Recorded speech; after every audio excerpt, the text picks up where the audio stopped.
Hey guys, it's Cinquanta Cox-Smith of www.cinquantacoxsmith.com. Smile for me.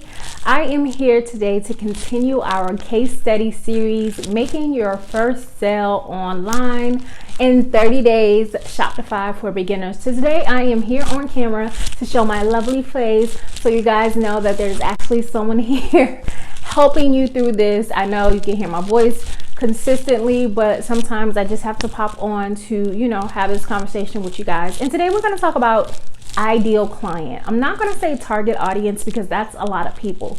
One of the first things that you need to decide is who is that one person that you need to sell to? Who is that one client, that one customer that you want to, basically have that first sale with? So you need to think, who is my ideal client? So we know we're talking about sloths. So have my book here.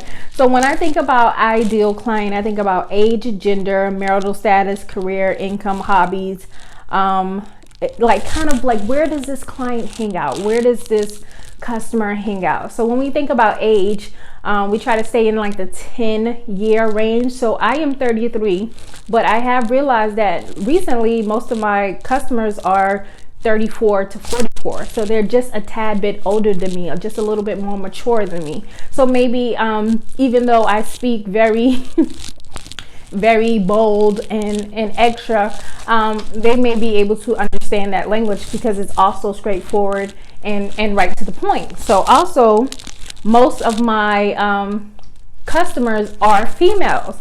There are like trickles of males in there, but I would say right now my ideal client, a more mature lady, would be maybe around in her 40s or early 40s. She is a female. Okay, so as in marital status, I know a lot of people I deal with are either married with kids or they are single with kids. So for my main client or customer, especially with the sloth law, I feel like this person is definitely older, probably in their 40s, mid 40s, probably a female, probably married with kids and possibly grandkids. Career, they're probably retired or they work in like community service, nonprofits, things like that. They could be a librarian. So these are just ideas of maybe what their career path may be. And then also income, they're comfortable. So they're in the 30,000, 50,000 a year range. They're super comfortable.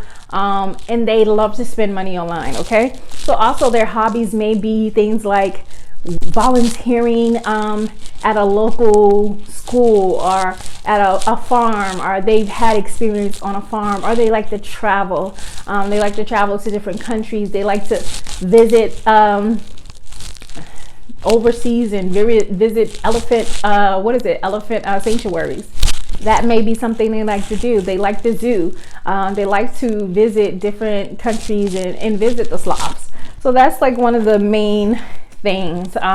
But with all that information, it helps me to understand what they're looking for and what type of things that I can say to them that pulls on their heartstrings to make them want to buy. Okay. So also sometimes we want to think about their location. Where is this person? Are they in the USA? And I'm not going to say, when you say USA, narrow it down to a state, because that's just too specific. So I would say they're in the US. If you want to think about maybe someone who's in Australia, then you say, okay, they're in Australia.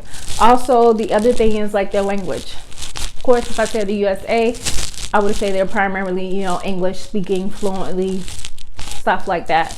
But of course, if it was Latino and maybe their primary language was Spanish, then you would say that. Okay. So just kind of make sure you cut down the traction on exactly who you want to buy from you, and paint that picture of your ideal client.